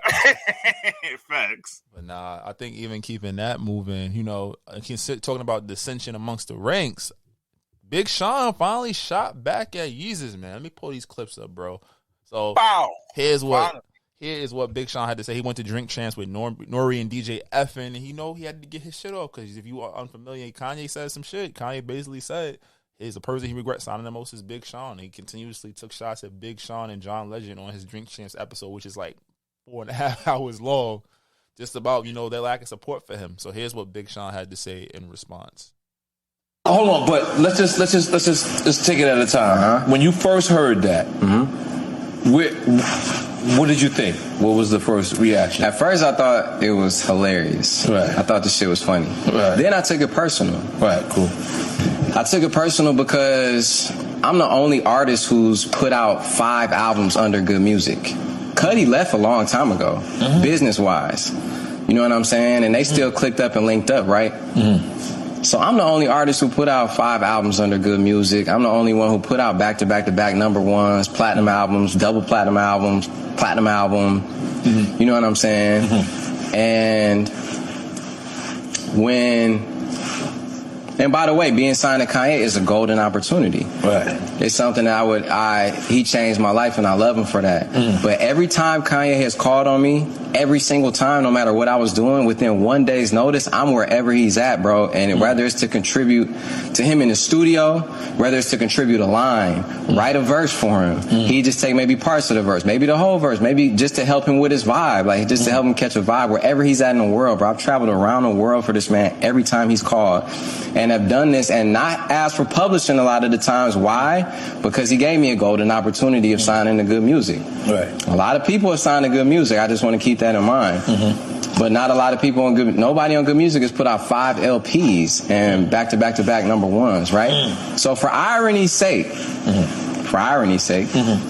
2015, when I won a VMA with Ye and John Legend, for irony's sake, for One Man Could Change the World, I was the first person to tweet Kanye for president. The first one. Damn, that's just a little snippet of his response. What you think about that? How you feel about Big Sean getting his shit off respectfully too? Like, he was really respectful. You too loyal for a cause. At some point, it's great to be loyal, but you have to, the person that you're being loyal for have to show you a reason to be loyal for. And I think that's the case. And not only that, I think there's a lot of snippet I sent where he basically had to audit Good Music because he $6 million. Am I right? You want me to run it? Yeah, run it. And money had been paid to Good Music. So let me ask you before we finish. No, let me ask you, bro. Yeah. If somebody owed you $500,000, how would you feel? Yeah. No, listen. How would you feel? I would feel fucked. And they was up 100 million. How would you feel? Yeah, crazy. What if they owed you $1 million? Yeah. What if they owed you $3 million? Right. Okay, what if they owed you $5 million? Right. What if they owed you $6 million? No, listen. Okay. What if they owed you that, bro? Right. I understand. And you showed up for them and you did all these things, right? Right. And they up billions. Right. And then the nigga who comes at them, who talks the most shit, he be bigging up in the interview and shit. What we talking about? Let's drink champs. Talking about Drake. Okay. Who he, loves. And my thing is, bro, when you want to talk about loyal to a fault, right? That's what you talking about. When you talk about that song, or not just that song, just the mentality. Like, yeah, I've been loyal because I feel like I'm the only one who stayed that long for Good Music. So yeah, it was a personal. It affected me personally. Boy. And and I gotta really respect Big Sean before I get on my soliloquy about the situation, because if it wasn't for Ye saying what he did at the Drink Champs, we probably wouldn't know all of this was going on, all of the debacle. Because to be honest with you, publicly, it doesn't really look like they have any problems and whatnot. But Ye keep throwing shots at him. Hey, what's your thoughts? I mean, similar vein. I feel like, he made the adequate point to be like, yo, getting signed to Kanye, that's a look. And a lot of guys, when they sign to other artists instead of labels, is like, it could be hit or miss. You get what you give. It's not the first time we heard of a major artist ripping off one of his underlings, for lack of better words, and, abusing him, again, lack of better words. Big Sean gave him 5 platinum LPs, top 10 hits, wrote with him on a lot of big tracks. I think in college, a lot of Ye songs that was hits was featuring Big Sean. You feel me? Yeah. And the fact that he said, you up 100 M's and you owe me 6. Why are you acting like this? You feel me? Like, why? Matter of fact, billions. Like, I ain't gonna lie. If I see you making billions and you can't give me my little funky $6 million, the fuck? Bro, it don't make sense. It didn't. And then you over here yelling about creators and respecting creators and all that, and you're not even respecting me. Bro. But you know what's the funny thing about it? Because I was watching the new Rory and Mal show. They said that afterwards, after that Drink Champs interview, he texted Big Sean and said, "Now we can heal." The fuck you talking to me? Now I can heal. Run me my $6 million. Fuck healing. That's gonna heal the pain. Run me my $6 million. That's a fact. That's the thing. Business is dirty, bro. You gotta always look at your contracts, look at your paperwork. Don't do shit out of the thrill of excitement. Like, get your shit right. Like, read your paperwork, read your documents, and also, like, think about it. If you're doing something for somebody, ask yourself, would they do it for you? That's how I move. I'm like, yo, would you do this for me? Because if the answer is no, or you can't do this for me, I might still help you out. But it's like, yo, my energy a little different. I'm not looking for you to get it back. I'm not gonna bring it up every time. There's nothing worse than when you do something for somebody, and then they forget it or they move on from it. Or, they try to, like, reshape it as, oh, you had to do this for me. Like, motherfucker, no, I didn't. I never had to. I did it because you my peoples. Or, we got respect, we got love, we got blood, we got bond, whatever it may be. But don't just assume I'm going to do something for you off the strength of just where we've been in the past, Because that's how you get bitten ass. I mean, Sean signs with Kanye, kid from Detroit, gets all the press, all the pub.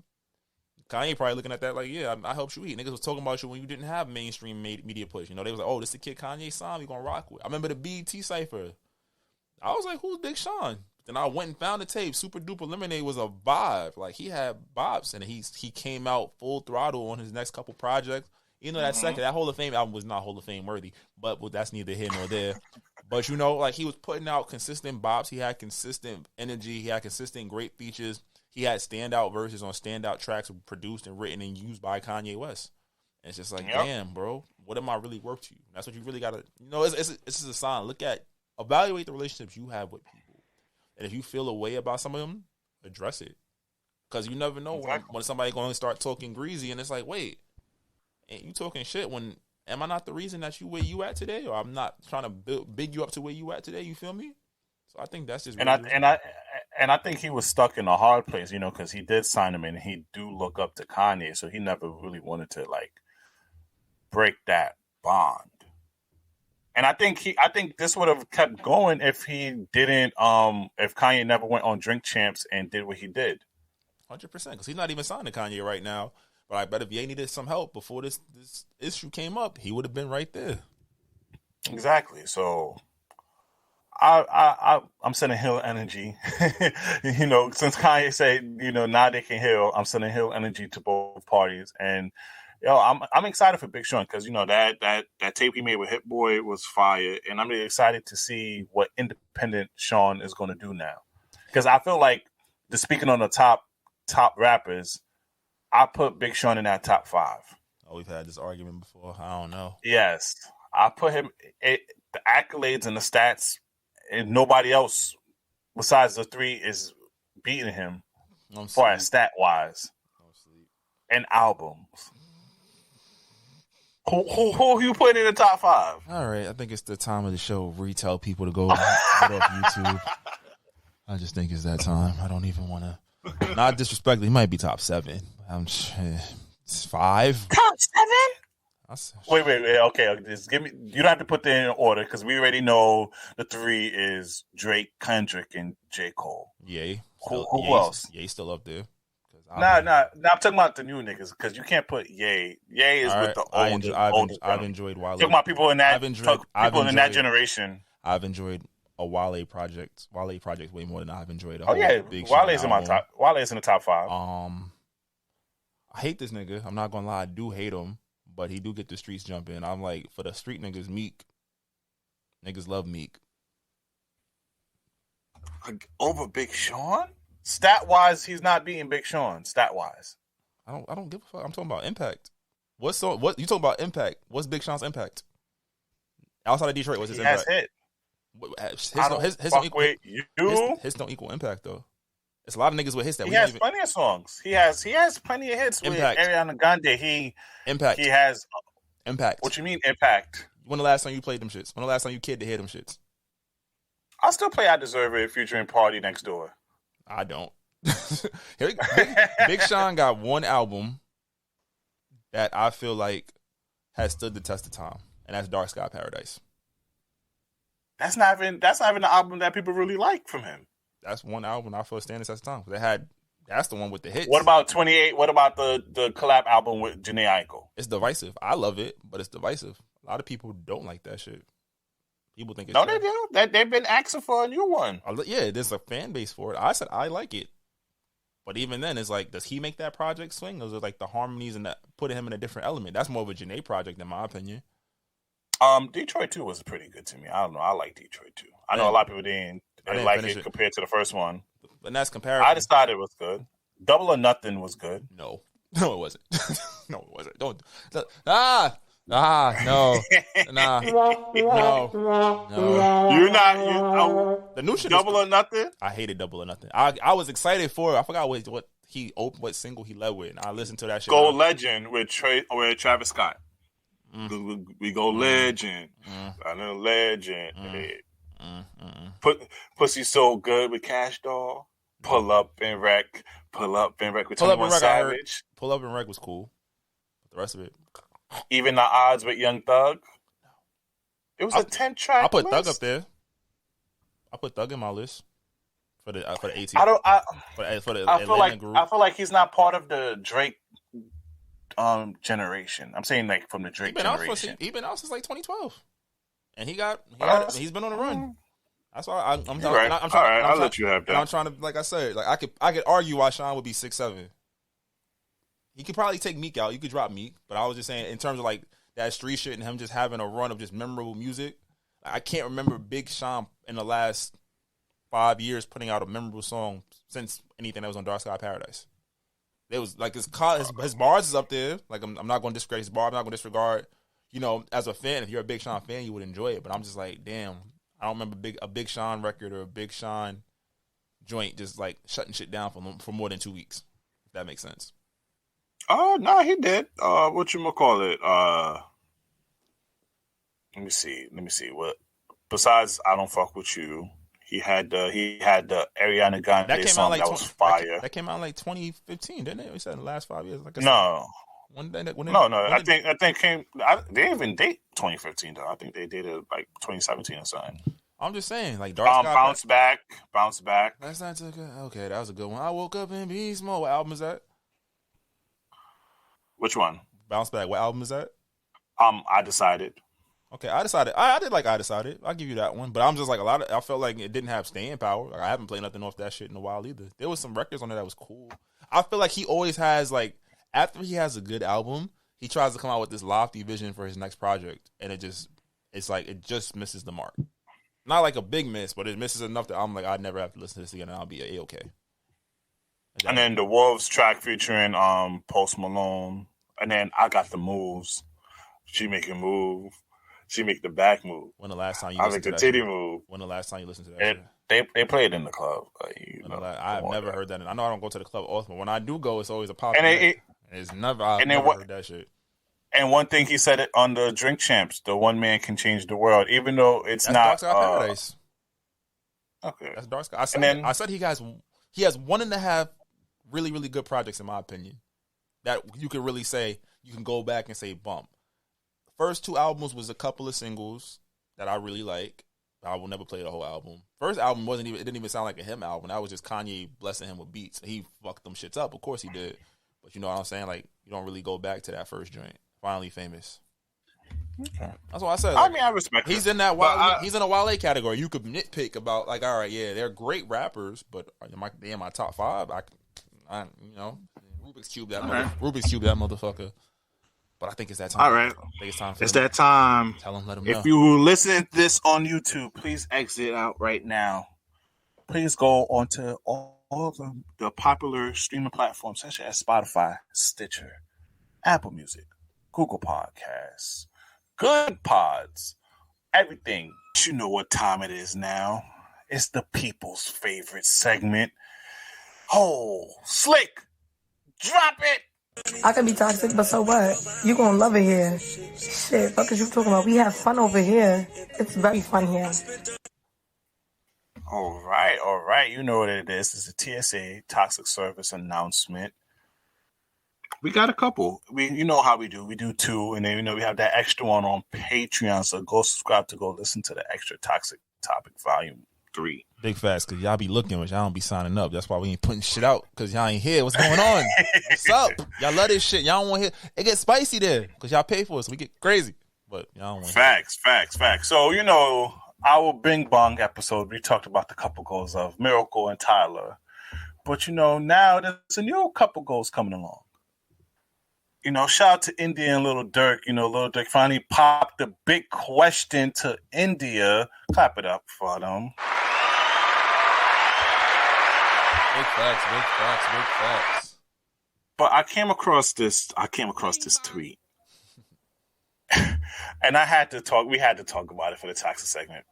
Okay, shout out to Just Know. He said, Scissor plus Summer had y'all hating every nigga on earth 2 weeks ago. Now all y'all want what India got. Sit y'all confusing ass down. Yeah, it was switching nigga out season, if I recall. Oh, facts. It was switching nigga out. Your mother should have beat your ass. Facts. You was telling my mom to whip my ass, and now you want me to propose on you? You know what India did to get that ring? She was shooting at niggas for that. I don't know. Some of y'all wouldn't even. Oh shit! I ain't gonna say that. Never mind. Y'all can't even cover a 4-for-4 bill at Wendy's. Y'all talking about all of this. I'm about to say, fly me out, mama. What you mean? Like, it's crazy. Even before this, he had a Drake feature on the album, and he shot out his girl whole business. He introduced her business to white folk. I mean, I think you know what, you gotta be willing. We like the era has switched up. The era, the energy. I already said the government that destroyed the black family. We could talk about that again a later episode, But it's legit been on some real shit.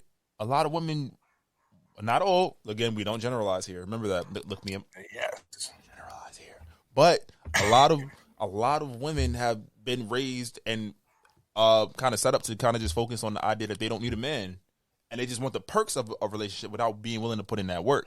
There's a lot of niggas that also operate in the same vein. They don't want to put in that work. They think because they got bread and they could provide you the materialistic things that they are entitled to everything that you have to offer. And according to the internet, they're right. Because what's the post? Fly me out. Take me here. Crab legs this. 5-star restaurant that. Filet mignon. Yeah, take me to the spot. All inclusive on you. Right? I'd rather cry in a Rolls Royce like you said, right? To a Honda. Word. Ain't nothing wrong with a Honda, mama. There ain't nothing wrong with the good old bus. We still gonna get there. But it really is I feel like we're not beating this point to death, but it's just it's a conversation that needs to be had. Because like I said, when Summer and SZA was going, I ain't gonna front that I Hate You record, that Summer album, they go stupid. They go hard. Oh, fact. But a lot of women are not dumb. Just like a lot of us we're not JayZ. So we know we can't cheat on you and, let you make $1 billion off of it and then come back. We understand that. A lot of niggas understand that. But when the bar is the floor, I just gotta fly you out, take you a little trip. Half of y'all don't even got your passports. I'm only taking you to Miami and Puerto Rico, but we're not gonna talk about that. Sorry. I'm just saying. You feel me? Like all I gotta do is that, and I can have all of this, and then I get you. And then you trying to change the playing field once I get it. How the fuck does that make sense? Oh, yeah. You told me what you wanted. And let's not even front. A lot of dudes don't try, and women do this too. You see what the people that you like, what they want, and you mold yourself to be that. So you're not even authentic no more. So I got the bag. Oh, she want the bag. I don't even really gotta make her laugh. Oh, I just fly you somewhere and fuck you on the balcony. Word, that's all it take. I don't gotta know about your career, your dreams and aspirations. I don't gotta give a fuck about what else you got going on. Say less, my mom, because now it's superficial. So how the hell how you gonna try to get India and you got Summer Walker problems? It don't work that way. Because have Summer Walker problems, she fell in love with a nigga who wasn't shit. And she knew he wasn't shit. And she thought she fell for the okie doke. I'm not gonna say she tried to change him, even though a lot of times that's what you think when you see a depreciated value. That's what a lot of motherfuckers out here are, men and women. They're depreciated value. It is not your job. Look at me again. It is not your job to reestablish the value of a person. You have to find somebody who you can build with, who you might, I like being around you. I don't care if you flew me to fucking Newark, New Jersey. Like, I'm gonna have the time of my life. Which I'm not trying to shit on Newark. I'm just saying that's right there. You feel me? So like, all this goals. Nobody should be your goals at all. You know what my goals is? My goals is to be with shorty in 25 years and have as much fun as I'm having today. And if I'm not, something's wrong. We need to communicate that. But also not running at the sign of trouble. The first sign of trouble. The first sign of miscommunication. The first sign of, disrespect. I was going to say disrespect, but yeah, if somebody disrespect you, got to check that shit early. Oh, crap. Because on the Patreon, we're going to talk about egomania. And y'all gonna learn. Like, egomania is a motherfucker. We're going to get there later. But stop all this goal shit and wanting to, like, I remember everybody wanted to be LeBron. Everybody was, trying to wear a headband. AI, even better, AI. Everybody was rocking cornrows, drawing on tattoos. You saw the little white boys with double arm sleeves and high ass. You feel me? Doing the moves and shit. That's cool. That's great. But when you try to emulate somebody else's relationship, that's not possible. Because you are you and they are them. So let's stop all this goal shit. Yo, be like, that's a happy looking couple. I want to be that happy. That's what we should start saying. I want to have that feeling. Because you saying I want to be flown out, I want to be this, I want to be that. You got to take me this to do that. Birkin me, baby.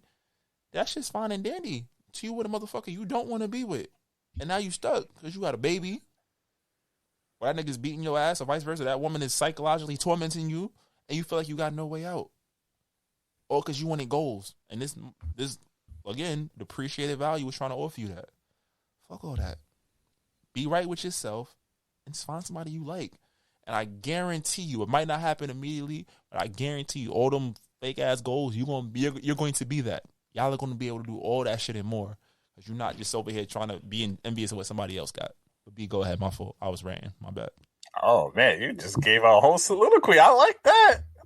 Let's turn into a preacher moment and a toxic moment. But I appreciate that. The right message. That shit is toxic. The idea of goals is toxic to me. Like, I want to be like LeBron and Savannah. Well, first off, that nigga is 6'8", one of the greatest athletes you've ever seen, and a billionaire. His shorty, since high school, all she had to do was take care of the kids and got to just explore and learn herself. And they don't have to be up under each other. A lot of y'all can't leave y'all partners alone for 6 hours because y'all feel like they cheating. Let's be real. Facts. Y'all want to text throughout the day, then come home and ask, how was your day? You don't know what I did the whole entire day. And that's men and women. That's why we don't have no separation. That's men and women. That's men and women. Like I said, we have no type of separation. We don't have no time to grow and to appreciate and I blame that on technology. Because, prior, our parents and older generation, you went to work, you wasn't talking to your loved ones unless it was like an emergency or something. Now, you can't go an hour without her texting you via social media, through text message, through anything. Niggas do the same thing. Oh, what you doing? You having fun? I seen you post lunch. Who you with? Nigga. Yep. She with her. Oh, no. When I'm talking, I mean both. I'm trying to protect you. Remember, I was a toxic one last week. Let's keep that energy. But what I really want to talk about with the couple goals is just, ladies and women and guys, be careful what y'all speak into existence. Because y'all was just on Twitter dogging out women, dogging out males, and then you're going to sit here and say, yeah, I want this India and Lil Durk stuff. You got to be careful what you speak to in existence. Because you're sitting here talking about how guys ain't shit. You're talking about how women ain't shit. What you think, Dave? You think you're just not going to attract ain't shit people? You're going to keep attracting the same type of people. So go heal yourself. You feel me? Like what Kanye West say, now we can heal. Now we can heal. Heal yourself. And then make yourself right. And just stop worshiping these celebrities. Because they go through more shit. If Will and Jada Smith did not show you is that we are all human beings at the end of the day. And we probably all go through the same thing. Maybe in different degrees in separation, but we all go through the same thing. So stop thinking that what you think they post on social media is the best. It's not. Because just Kim Ye was just the hot shit like 2-3 years ago. And now look what happened with them. You see all the shit coming out. She legally got single. She ain't even, it's not the street. She's legally paperwork. Letting the nigga drive his Rolls Royce and shit. Like letting the comedian drive her Rolls Royce. Like, come on now. That's how you get shot. Sorry. All right, so let's talk about this other one. So there's a lot of tweet. Shout out to Twitter. Twitter's our favorite toxic space because that came with a lot of stuff. So recently, I just saw this person post on Twitter. Do you want to continue arguing, or do you want me to drop this pussy on you? Oh, let's get toxic, nigga. Ah! Hold on. Now, this is directly towards women. I'm sorry. Pussy is not an apology. Because us guys don't really have the power to use that same logic with y'all. If I put my dick out and you mad, you gonna just call me a nasty nigga and tell me get out and air me out in the group chat. Coochie doesn't solve problems. Talk, communication, solve problem, women. And I've seen this, and I have been part of this myself with women I have dealt with before. It's just like, instead of talking about it or admitting that you're wrong or just having to come to a compromise. And you know what? I'm going to shit on us guys too. Because you know what us guys do? We don't communicate. We just say, are you hungry? And you know damn well she always hungry. She always down to eat. To get away from the problem, we just say, yo, are we hungry? And she's going to eat. And then next minute, y'all back good again. And then y'all never solve the problem. And then now you wonder why it's a trigger point every time something small happens. You blow up out of nowhere. Well, that's because most of the niggas they end up as with their boyfriend was their food nigga. So that's the only thing. That's the original motive. Sorry, fellas. If you want a long-term relationship, you're probably the food nigga at one point or another. Just understand that. If I'm wrong, if I'm lying, I'm not trying. Just understand. Yo, and as I get older, you know, I ain't gonna lie. When I was younger, when a girl had positioned that option for me, of course a nigga took coochie. Of course. But as I'm getting older now, I'm like, nah, we need to communicate. Because if we're going to do this 25 years to life thing with each other, your coochie gonna be there. This problem got to be solved now. Because if this problem is there 25 years, we're not going to be going to see the 25 years. That's a fact. And they hit you with like the fake crying and sucking your dick. It's just like, you're better than this, but I'm not. I'm gonna still complain after I nut. I'm gonna still be mad. Like, you still mad about that? Why she go like this? Oh, you still mad about that? Yes, bitch, but I just came, so I need a nap. When I wake up, it's back on. And now you insensitive. Now it's your pride. Now it's your ego.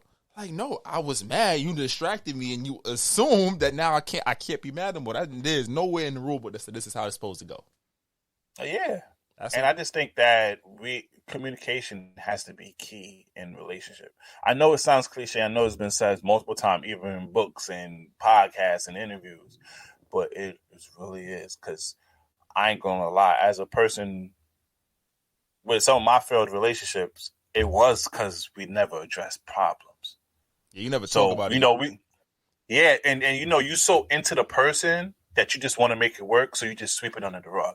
But when you do that, you keep sweeping problems under the rug, then you realize as it keeps going, you easily start to blow up on the person, or you easily get mad off of just small actions that they have done. And usually if y'all handle stuff, it wouldn't have affected you. But now that you swept so much things under the rug and never compromise and don't see no change behavior. That's a fact. That's factual. She put the cup the wrong way. You over here like, bitch, what the fuck? you turning up right like, now. Oh, you think I'm pussy? You think I'm that nigga? And yeah, so just what you think, Slick? What you got to say? I just think that in the comments of this episode, if you are able to leave comments, ladies, just hashtag sorry. Sorry, why? Oh yes. Hashtag sorry. The fellas, y'all too. But I think you know what it is. Like B said earlier. And mean the sorry for fellas. Mean the sorry because I know niggas automatically it's an automatic response for guys. I'm sorry because you know we just gotta get out the way. No, I ain't even mean it, babe. I'm sorry. Damn, what you want? What you sorry for? I don't know. You know, niggas start scratching their heads. This the voice like you start looking like Zeke from Power, just like oh shit, auntie. But nah, like I feel like a lot of times, like it's just sorry. You be so happy to hear somebody say sorry, but you don't you don't talk about it. And I think that's the thing. A lot of people say sorry, but they don't want to delve into the problem because they scared the niggas shorty's gonna leave. But that's a risk you gotta take when you do something that you know. Like in our heart of hearts, we know when we do something that's fucked up. Men, women, doesn't matter. Children, dogs know when they do something that's fucked up. Joker out there right now, he probably peed on the carpet, and I'm looking, I'm like Joker. He going to, I didn't mean to. And get your ass in the cage, nigga. But that's just the reality of it. Everybody's scared to have those hard conversations because you don't want to hurt somebody's feelings and you don't want them to leave you alone. So, in a woman's point of view, men love pussy. Men love they getting their dick sucked. I'm gonna even be real extra nasty. I'm spit on it. I'm gonna talk dirty. I'm letting them come on my face. All of this shit. I'm gonna dress up for it. Sounds great, but my feelings are still hurt. I'm gonna still have to deal with it. And like you said, in youth, you like, oh, she slutted me out. It was like, I wasn't even mad for like 2 days. But then on that third day, you start thinking like, yo, you really don't respect me. You really don't value me the way I value you. You really didn't realize what you had until you were scared you were going to lose it, And then that's dangerous because now I'm resenting you. And a lot of times that recourse is that you start to resent me resenting you. And you do it harder. Pause. You feel it more. It's like, I don't know why he acted like that, girl. I'm just going to get me a new nigga. Switch your nigga out. Talk about it. I like the connection. I'm just saying. And then now it's just like the original issue is so far removed because now you just focusing on how I'm responding to my lack of response to your needs, and now you're trying to not respond to my needs in retaliation. And now, even if we were to have that conversation about what was plaguing me, what I was dealing with, how I felt about it. Oh, you can't be still mad at that because you did this, you did that. No, I can't be mad because we never dealt with it. You put my dick in your mouth and then said, "You still mad?" That's crazy. But I agree, though. I agree. I gotta be a little toxic, right? But I think that's the conversation. Because it's like, as a nigga, I just want to add one thing. Saying sorry is just one of the things that you have to do. Change behavior is the second thing. Because nothing is worse when a person keeps saying sorry for a repeated action. Shit. That, I ain't gonna lie, that's probably one of my pet peeves is, okay, I tell you, maybe two times I'll let you rock off the sorry. But 3 times of the same behavior, of the same thing that we have talked about, forget it. That's when I jump ship on that being. 100% feel you on that, dogs.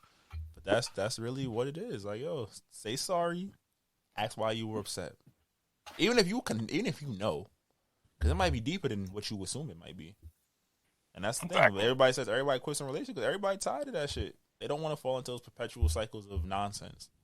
So, yo, be open and honest to that shit.